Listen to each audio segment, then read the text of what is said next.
السلام عليكم. النهاردة إن شاء الله في الفيديو ده هنتكلم عن موضوع يهم ناس كتيرة جدا، وخصوصا الناس اللي جاية هنا جديد ألمانيا. هنتكلم إن شاء الله في الفيديو النهاردة من غير ما نعمل مقدمة طويلة علشان ما اطولش عليكم عن موضوع السكن في ألمانيا. هنتكلم إن شاء الله في الفيديو ده للسكن للطلاب والسكن الخاص وإزاي تلاقي سكن. هنناقش المواضيع دي كلها إن شاء الله في الفيديو ده، فمن غير ما نطول في المقدمات يلا بينا نبدأ الفيديو.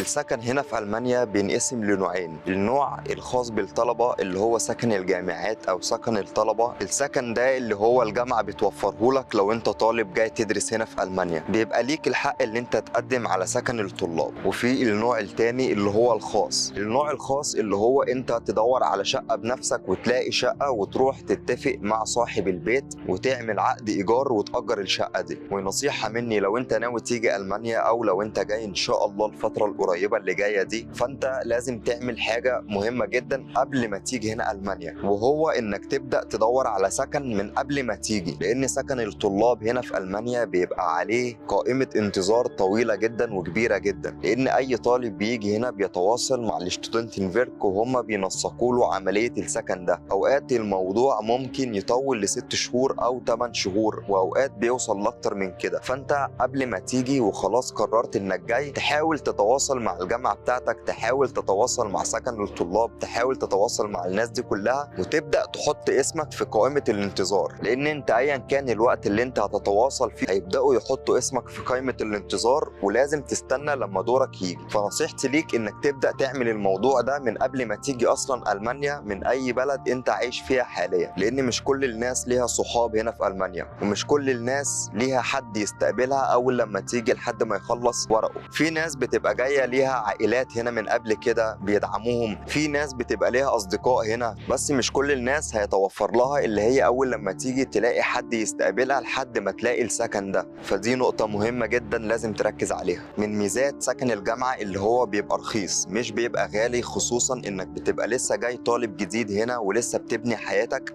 فمش بتبقى عايز حاجة تكلفك. فسكن الطلاب هيبقى تكلفته مناسبة جدا ليك. وسكن الطلاب ليه كذا نوع. مثلا من الانواع دي انك تسكن انت وكذا شخص في مكان واحد، ونوع تاني انك بيبقى ليك اوضه خاصه بيك انت لوحدك، والمطبخ والحمام مشترك معاك انت وناس تانيين. وسكن الطلبه دايما بيبقى عليه تعليمات لازم الناس كلها تلتزم بيها كطلاب. يعني مثلا ممنوع انك تشرب سجاير لو انت مدخن في الاوضه، وممنوع برضو انك تشغل مزيكا بصوت عالي او تشغل تلفزيون بصوت عالي في اوقات معينه، وممنوع انك تسبب اي ازعاج لاي حد من زملائك او الناس اللي عايشه حواليك. وفي تعليمات تانية كتير مش هنخش فيها في التفاصيل علشان نكمل بقيه موضوع الفيديو. وخد بالك لو انت مقدم مع الشتودنتنفيرك هنا في المانيا اللي هم ينظموا لك عمليه السكن دي، وانت بالفعل محطوط على ويتنج ليست اللي هي قائمه الانتظار، هتلاقي ان هم بيبعتوا لك كل فتره ايميل تاكيد هل انت لسه بتبحث عن السكن ده ولسه محتاجه ولا لا. وللاسف لو انت ما ردتش على الايميل ده بالتاكيد، او لو انت ما خدتش بالك منه، فهم هيشطبوا اسمك من قائمه الانتظار دي، وهتحتاج تعمل الخطوات تاني وتنتظر الفتره بتاعت الانتظار تاني. فخد بالك برضو من الملحوظه دي علشان مهم. نيجي دلوقتي للسكن الخاص. السكن الخاص فيه منه نوعين. النوع الاول انك تسكن لوحدك في بيت لوحدك او في شقه لوحدك، والنوع التاني انك تسكن مع ناس تانية. في ناس بتبقى عارضه اوضه من بيتها اوقات للايجار، فانت ممكن تعيش مع الشخص ده في نفس البيت وتستخدموا مثلا الحمام والمطبخ مشتركين. وفي عائلات المانيه اوقات بتبقى عارضه بيوتها للايجار، بيبقى عنده مثلا دور فاضي مش محتاج يعمل فيه حاجه فبيعرضوا للايجار. وفي حاجه كمان اسمها كالت ميتا وفارم ميتا، دول معناهم الحرفي الايجار البارد والايجار الدافي. ايه الفرق ما بين الايجار الدافي والايجار البارد؟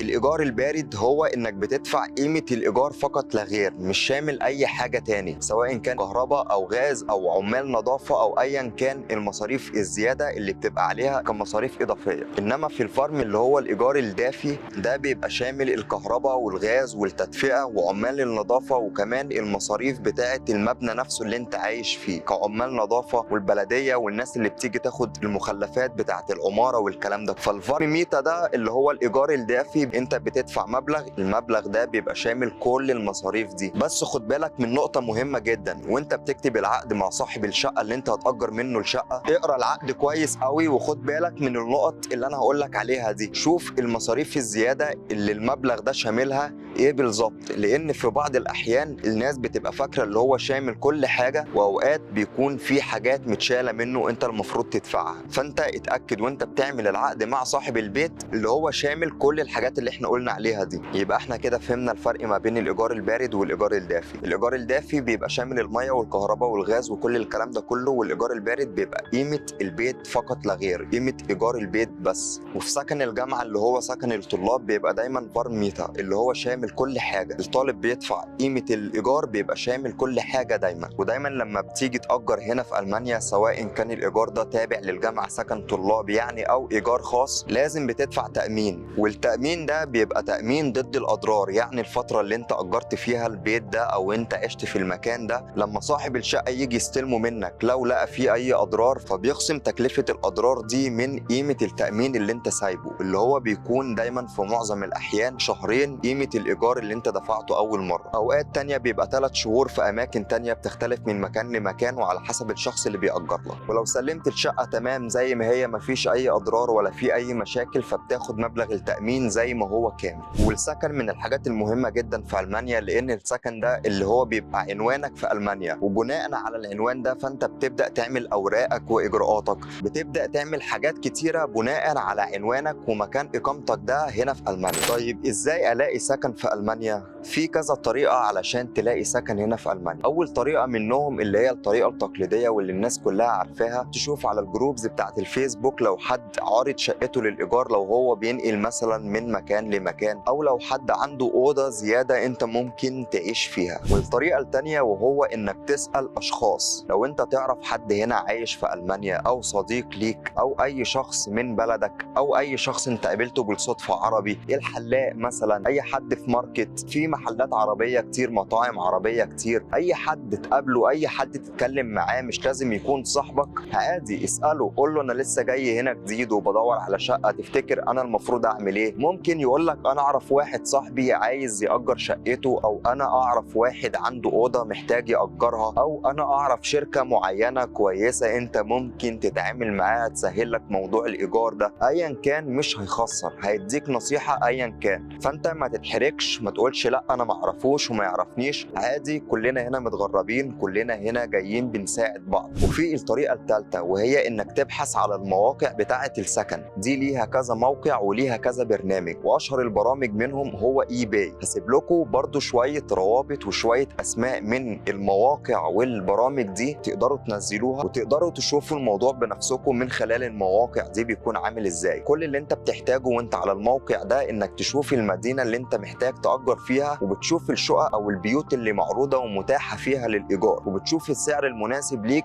وبيبقى موجود بيانات صاحب البيت ده أو صاحب الشقة، بتتواصل معاه وبتبدأ تتفق معاه وتشوف إيه المتطلبات، وبتروح تعمل معاه المقابلة، وإن شاء الله كل حاجة بتبقى تمام. وده كان باختصار شديد موضوع السكن بشكل عام هنا في ألمانيا. هنتكلم إن شاء الله في فيديو تاني بكل التفاصيل، بس أنا مش هخوض في كل التفاصيل دي في فيديو واحد علشان وقت الفيديو، وعلشان كمان أعرف أتكلم في كل نقطة باستفاضة وأخصص لها فيديو لوحده، ما أكبس كل المعلومات في فيديو واحد، وده هيسهل عليك إن المعلومة توصل لك إن شاء الله بشكل أوضح وأسرع. لو أنت كملت الفيديو لحد اللحظة دي أحب أشكرك على وقتك، وأتمنى إن أنا أكون قدرت أقدم لك معلومة تفيدك. مش هقول لك اشترك في القناة لأن أنا متأكد لو أنت شايف المحتوى مفيد واستفدت من الفيديو ده أنت هتشترك من نفسك، بس هأكد عليك لو أنت ليك تعليق ما تنساش تكتبه لي تحت في التعليقات، وأنا إن شاء الله هحاول أرد على كل التعليقات. أتمنى التوفيق للجميع وأشوفكم الفيديوهات اللي جاية إن شاء الله. السلام عليكم.